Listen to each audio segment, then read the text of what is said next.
Chapter 2 of The Hound and the Fox.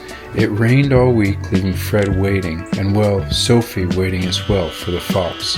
But actually, the fox spent the week hunting, and all her babies were having a great time playing outside the barn. I love this little guy. He always comes out and smells the breeze. Although they're little, they're also learning how to hunt. This guy just caught a squirrel. The barn has big entrances from where they used to put fires to cure the tobacco, but they prefer to just hop in here instead. Oh, looks like they caught another squirrel. Once it stopped raining, Fred spent hours waiting again in the dark night as the fox made her eerie yell.